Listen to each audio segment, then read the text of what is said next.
Welcome to the Chronological One-Year Bible, March 25th. Today's reading is Joshua chapter 10, verse 1 through chapter 12, verse 6.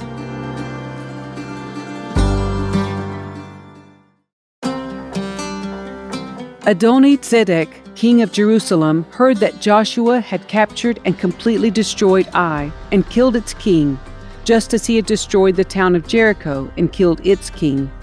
He also learned that the Gibeonites had made peace with Israel and were now their allies. He and his people became very afraid when they heard all this, because Gibeon was a large town, as large as the royal cities and larger than Ai. And the Gibeonite men were strong warriors. So King Adoni-Zedek of Jerusalem sent messengers to several other kings, Hoham of Hebron, Piram of Jarmuth, Japhia of Lachish, and Debir of Eglon. "Come and help me destroy Gibeon," he urged them, "for they have made peace with Joshua and the people of Israel." So these 5 Amorite kings combined their armies for a united attack. They moved all their troops into place and attacked Gibeon. The men of Gibeon quickly sent messengers to Joshua at his camp in Gilgal. "Don't abandon your servants now," they pleaded. "Come at once. Save us. Help us. For all the Amorite kings who live in the hill country have joined forces to attack us." So Joshua and his entire army, including his best warriors, left Gilgal and set out for Gibeon. "Do not be afraid of them," the Lord said to Joshua, "for I have given you victory over them. Not a single one of them will be able to stand up to you." Joshua traveled all night from Gilgal and took the Amorite armies by surprise.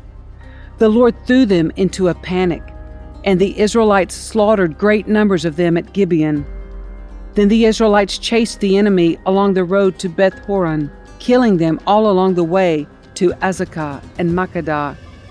As the Amorites retreated down the road from Beth-horon, the Lord destroyed them with a terrible hailstorm from heaven that continued until they reached Azekah. The hail killed more of the enemy than the Israelites killed with the sword. On the day the Lord gave the Israelites victory over the Amorites, Joshua prayed to the Lord in front of all the people of Israel. He said, "Let the sun stand still over Gibeon and the moon over the valley of Ajalon." So the sun stood still and the moon stayed in place until the nation of Israel had defeated its enemies. Is this event not recorded in the book of Jashar? The sun stayed in the middle of the sky, and it did not set as on a normal day. There has never been a day like this one before or since, when the Lord answered such a prayer. Surely the Lord fought for Israel that day. Then Joshua and the Israelite army returned to their camp at Gilgal. During the battle, the 5 kings escaped and hid in a cave at Makkedah. When Joshua heard that they had been found, he issued this command: "Cover the opening of the cave with large rocks and place guards at the entrance to keep the kings inside. The rest of you continue chasing the enemy and cut them down from the rear. Don't give them a chance to get back to their towns, for the Lord your God has given you victory over them." So Joshua and the Israelite army continued the slaughter and completely crushed the enemy. They totally wiped out the 5 armies except for a tiny remnant that managed to reach their fortified towns. Then the Israelites returned safely to Joshua in the camp at Makkedah. After that, no one dared to speak even a word against Israel. Then Joshua said, "Remove the rocks covering the opening of the cave, and bring the 5 kings to me."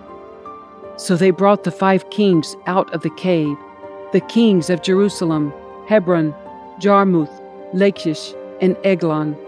When they brought them out, Joshua told the commanders of his army, "Come and put your feet on the kings' necks."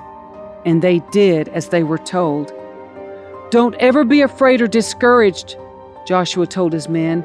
"Be strong and courageous, for the Lord is going to do this to all of your enemies." Then Joshua killed each of the 5 kings and impaled them on 5 sharpened poles. where they hung until evening. As the sun was going down, Joshua gave instructions for the bodies of the kings to be taken down from the poles and thrown into the cave where they had been hiding. Then they covered the opening of the cave with a pile of large rocks, which remains to this very day.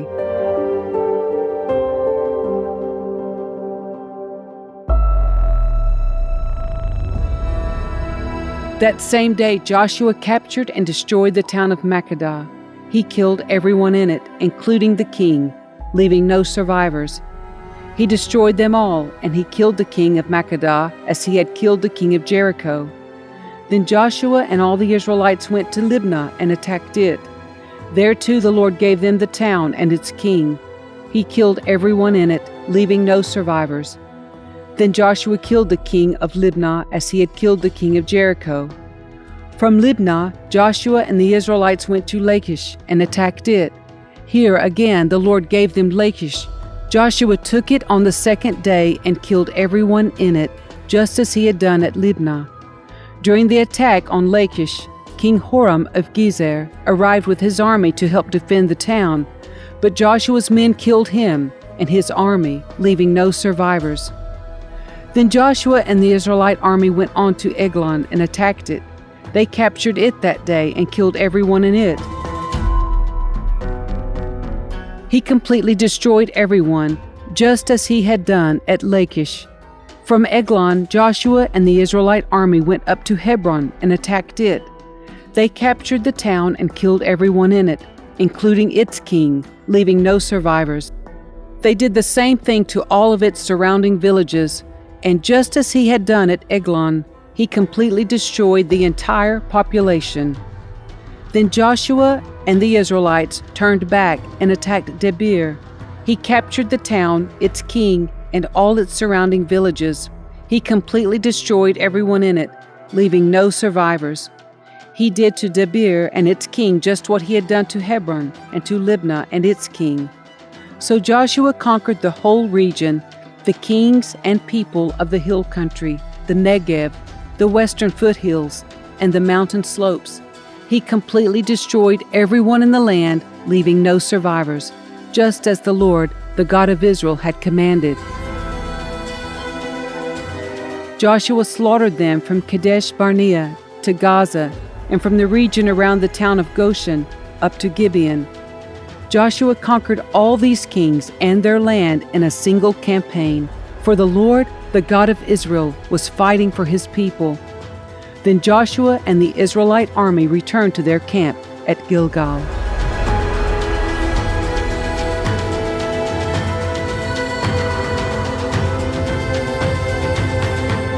When King Jabin of Hazor heard what had happened, he sent messages to the following kings: King Jobab of Madon, the king of Shimron, the king of Exaph, all the kings of the northern hill country, the kings in the Jordan Valley south of Galilee, the kings in the Galilean foothills, the kings of Nephoth Dor on the west, the kings of Canaan both east and west, the kings of the Amorites, the Hittites, the Perizzites, the Jebusites in the hill country, and the Hivites in the towns on the slopes of Mount Hermon in the land of Mitzpah.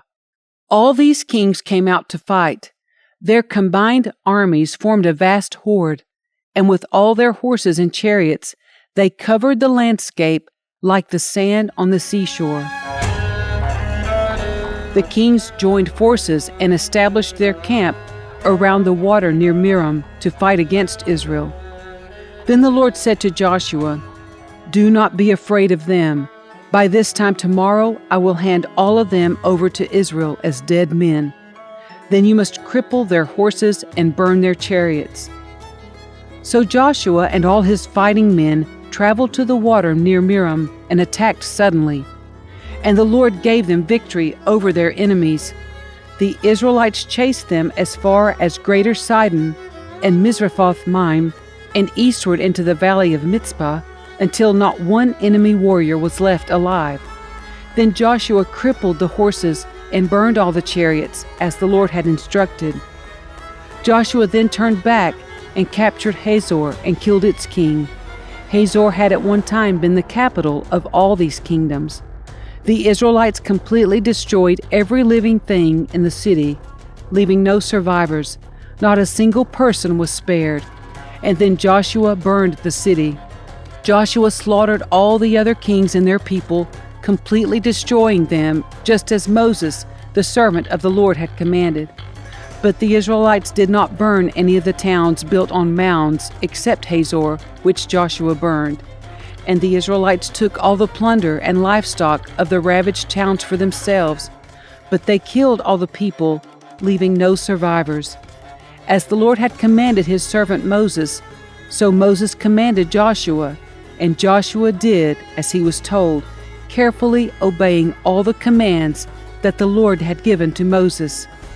So Joshua conquered the entire region, the hill country, the entire Negev, the whole area around the town of Goshen, the western foothills, the Jordan Valley, the mountains of Israel, and the Galilean foothills. The Israelite territory now extended all the way from Mount Halak, which leads up to Seir in the south, as far north as Baal Gad at the foot of Mount Hermon in the valley of Lebanon. Joshua killed all the kings of those territories, waging war for a long time to accomplish this. No one in this region made peace with the Israelites except the Hivites of Gibeon.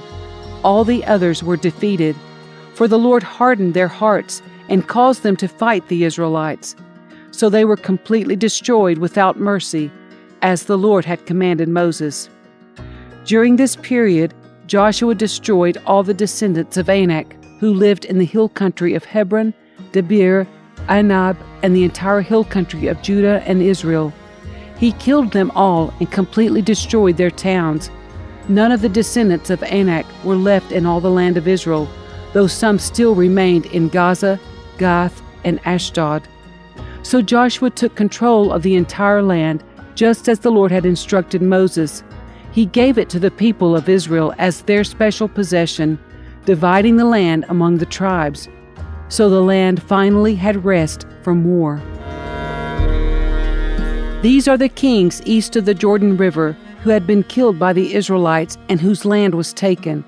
Their territory extended from the Arnon Gorge to Mount Hermon and included all the land east of the Jordan Valley. King Sihon of the Amorites, who lived in Heshbon, was defeated. His kingdom included Aroer on the edge of the Arnon Gorge and extended from the middle of the Arnon Gorge to the Jabbok River, which serves as a border for the Ammonites. This territory included the southern half of the territory of Gilead. Sihon also controlled the Jordan Valley and regions to the east, from as far north as the Sea of Galilee to as far south as the Dead Sea, including the road to Beth Jeshimoth and southward to the slopes of Pisgah. King Og of Bashan, the last of the Rephaites, lived at Ashtaroth and Edrei. He ruled a territory stretching from Mount Hermon to Selecah in the north and to all of Bashan in the east, and westward to the borders of the kingdom of Geshur and Maacah. This territory included the northern half of Gilead, as far as the boundary of King Sihon of Heshbon. Moses, the servant of the Lord, and the Israelites had destroyed the people of King Sihon and King Og, and Moses gave their land as possession to the tribes of Reuben, Gad, and the half-tribe of Manasseh.